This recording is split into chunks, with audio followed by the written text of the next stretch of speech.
Gandang umaga po sa ating lahat, mga kapatid.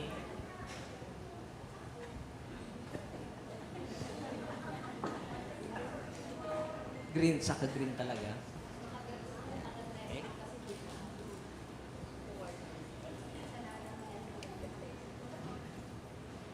Ulitin natin.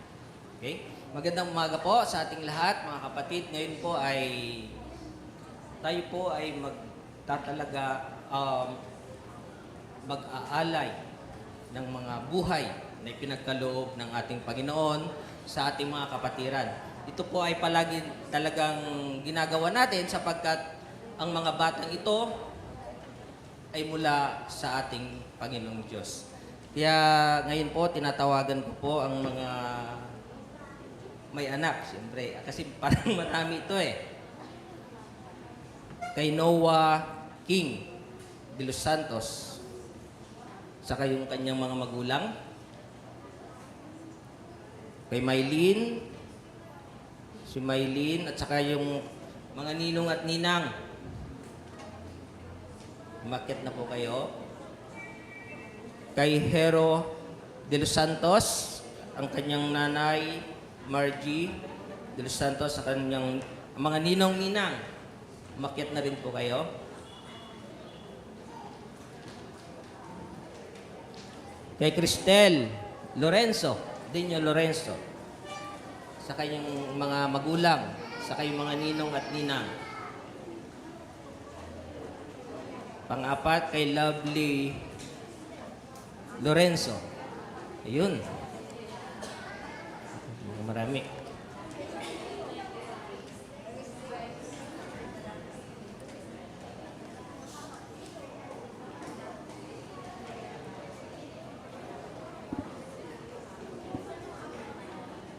Ayan. Hindi ko na tinawag yung mga ninong at ninang para hindi na masyadong matagal. Saka yung mga bata dito po sa harap, yung mga mga ihandog po natin.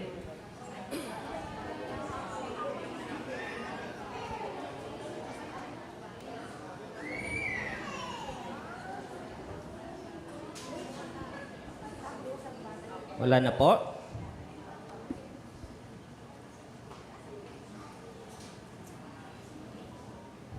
Yan.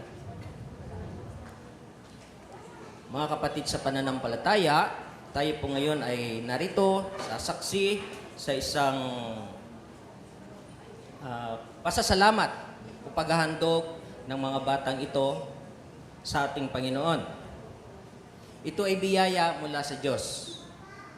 Ito ay biyaya na hiniling ng ating mga kapatiran, ang mag-asawa, upang sila mabigyan po ng anak. Bago po natin ihandog ang mga batang ito, mayroon lang po akong sasabihin, na ito po ay mula sa isang teksto kay unang Samuel verse 1, chapter 1 verse 11. Ito po ay isang kwento na isang babae na hindi siya magkaanak. Subalit, dahil sa kanyang paghingi, sa kanyang panata, ay binigyan siya ng anak ng ating Panginoong Diyos.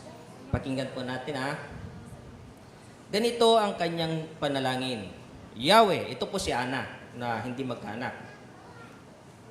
Diyos na makapangyarihan sa lahat, kung pakikinggan ninyo ang inyong abang lingkod at inyo pong kahahabagan, kung hindi ninyo ako pababayaan, sa halip ay pagkakalooban ng isang anak na lalaki.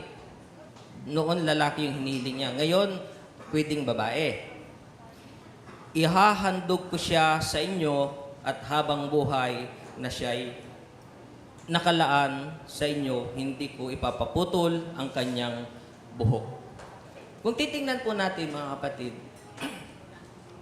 ito ay isang panata. Nagpanata po si Ana na humingi ng anak sa Diyos.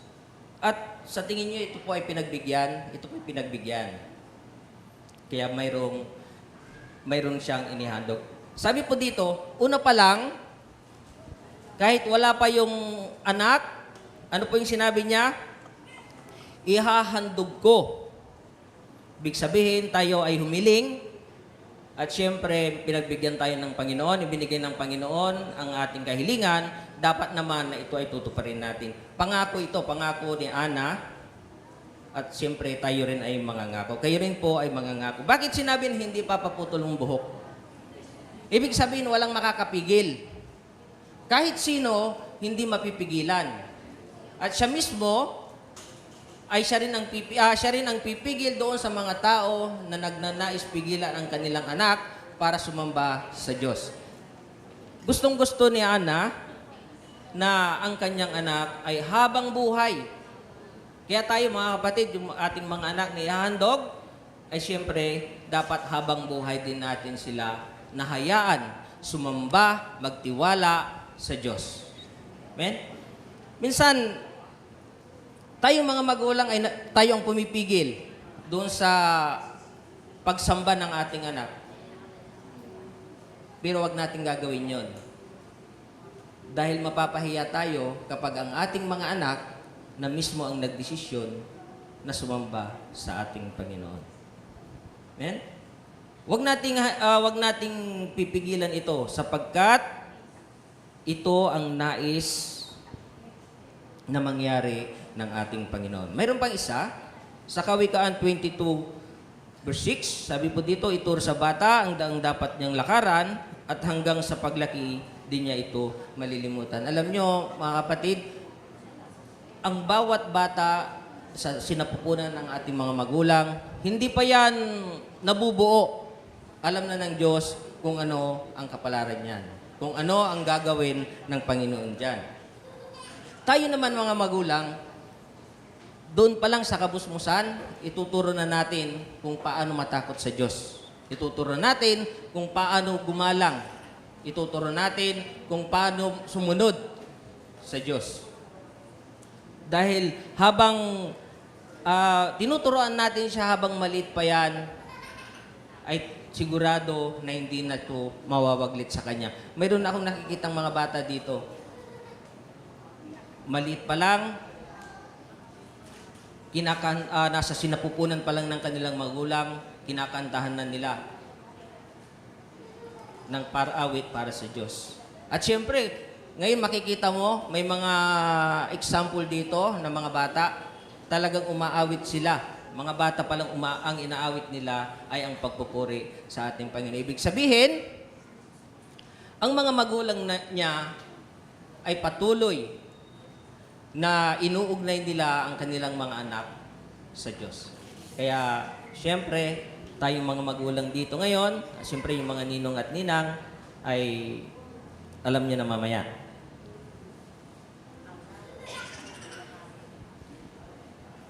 Sa ating mga magulang, mayroon pong inuutos. May utos o mayroong mga paalala. At asan yung mga magulang nila? Si Ate Joy ata lahat magulang dito eh. Sige, si Ate Joy na lang. At saka yung mga may katanungan dito eh, para mabilis. Ito yung mga atas ng magulang. Sabi po dito, ang mga bata ay isang handog at kayamanan mula lamang sa Diyos. Sa makatuwid, sila ay pag-aari ng Diyos. Di ba? At tayong mga magulang ay naatasan lamang upang arugain, mahalin, palakihin, at hubugin sila ayon sa kanyang dakilang kalooban. Bilang mga magulang, napakahalaga na lubusan nating maunawaan at maisakatuparan ang mga obligasyong nakaatang sa ating balikat. Ito yung tanong doon sa mga tumatayong magulang o magulang.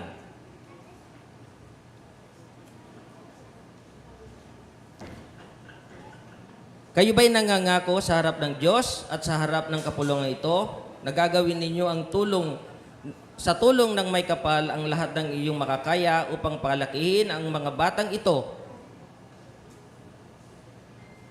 sa dakilang kalooban ng Diyos para sa kanila? Sagot. Para ayaw niyo sumagot. Sumagot tayo ha. Kayo ba ay nangangakong magsisikap upang makapagtatag ng isang Kristiyanong tahanan na puno ng pag-ibig, kapayapaan at kasaganaan? Alam niyo po, napakahalaga nito. Sagot. Yan. Kayo ba ay nangangakong magpapakita ng magandang halimbawa para sa mga batang ito? Sa isip, sa salita at sa gawa? Laksayin kunti.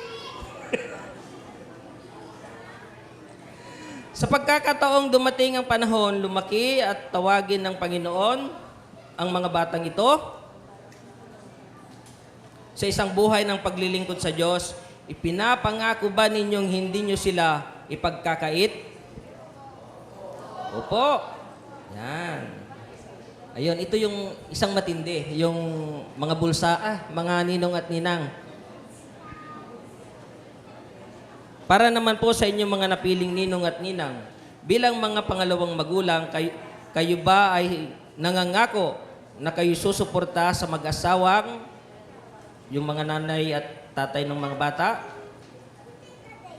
na ito ay lumaki ayon sa kalooban ng Diyos para sa kanilang paglaki sa isip, sa salita at sa gawa?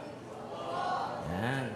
Nangangako ba kayong ipapanalangin nyo sila at paglalaanan ng pagkakataong maituro sa kanila ang salita ng Diyos? Yan. Ang lakas yung isa dyan. Para malaki yung bigay nun. Oh. Nangangako ba kayong magiging isang magandang halimbawa para sa kanila, sa isip, sa salita at sa gawa? Siyempre, di ba? Tatanungin din natin yung ating kapulungan. Siyempre, mga kapatiran. Kasi alam ko, sila rin ay isang susubaybay para sa yabong ng pananampalataya ng mga batang ito. Para sa bawat isa na narito ngayon, kayo ba ay nangangakong tutulong sa mga batang ito at sa mga nanay at tatay nila upang sila ay lumaki ayon sa dakilang kalooban ng Diyos para sa kanila? Nangangako ba kayong ipapanalangin nyo sila upang sila ay magkaroon ng personal na relasyon sa ating Panginoong Hesukristo at upang sila ay lumaki ng mayroong pagnanais na maglingkod sa Diyos? Sige po, manalangin po tayo.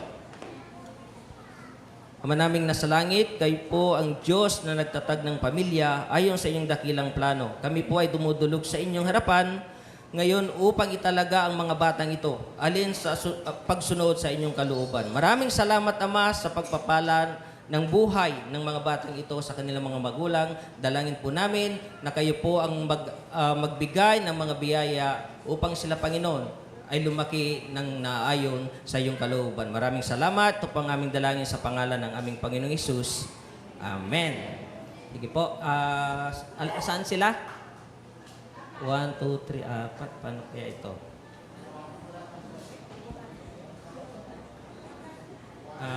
Sasabay-sabayin ko na lang. Okay? Ito pwede kong buhatin.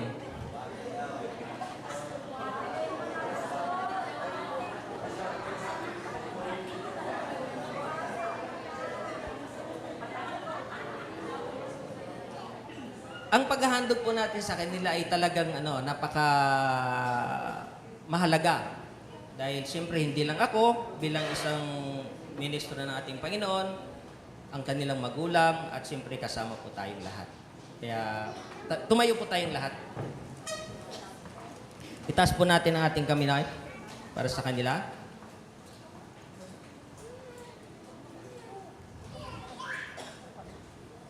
Basahin ko lang po ang kanilang pangalan.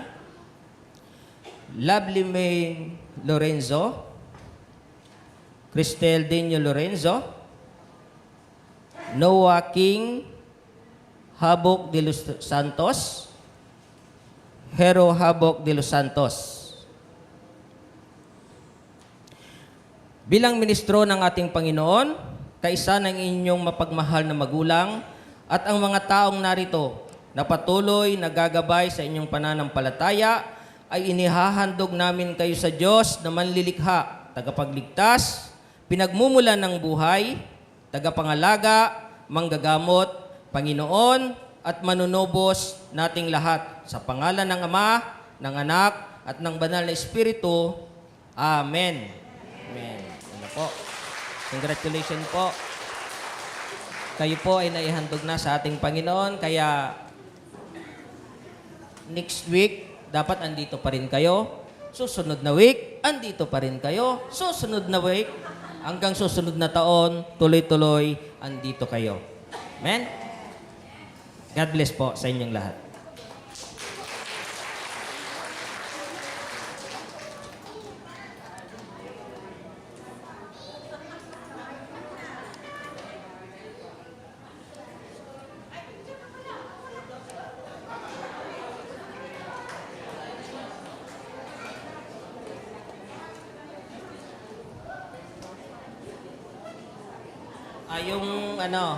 Picture muna daw para may konting oras pa tayo. Kay Lovely May Lorenzo, ang kanyang ninong-ninang, Jonathan Apilar, John Loy Hitusis, Alvin Cortez, Denver Altero, Josly Villarreal, ang kanyang ninang, Joyce Camacho, Mary Jane Batik-Batik, Lourdes Dacal, Unica Faye Mansea, Michelle Roselio.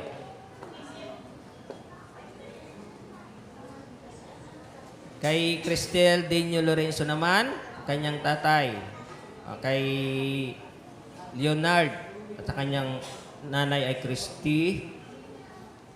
Ang ninong, Eric Cruz, Julius Villarreal, Cyril Andre Berber, Edgar Ugapong Jr., at ninang, paldo ito, Simone de Rosario, Esperanza Lorenzo, Daisy Longo, Maureen Oliquino Deo.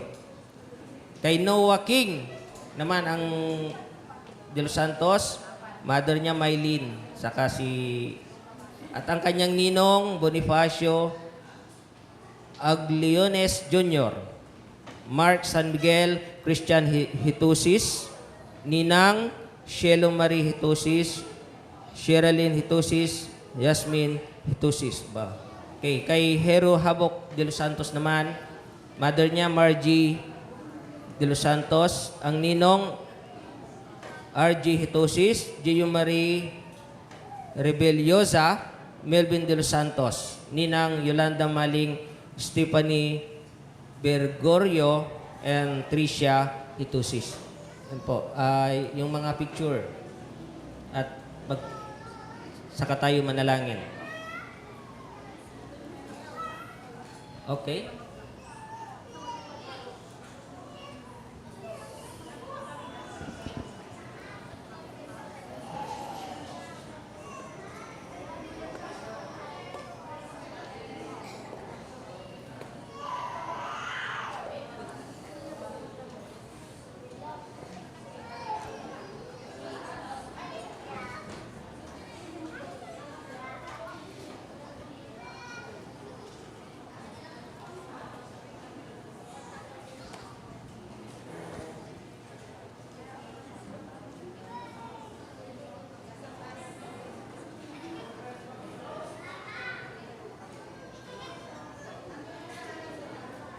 Taas daw yung camera.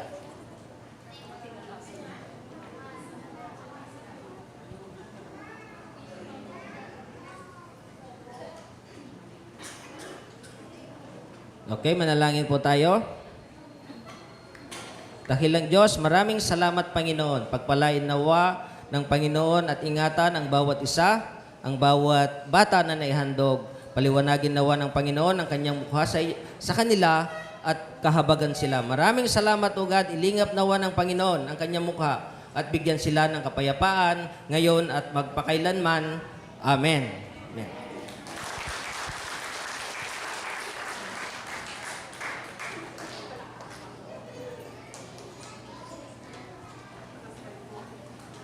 Yung mga sobre nyo, bigay nyo na. 2 yan. Ngayon at sa Pasko.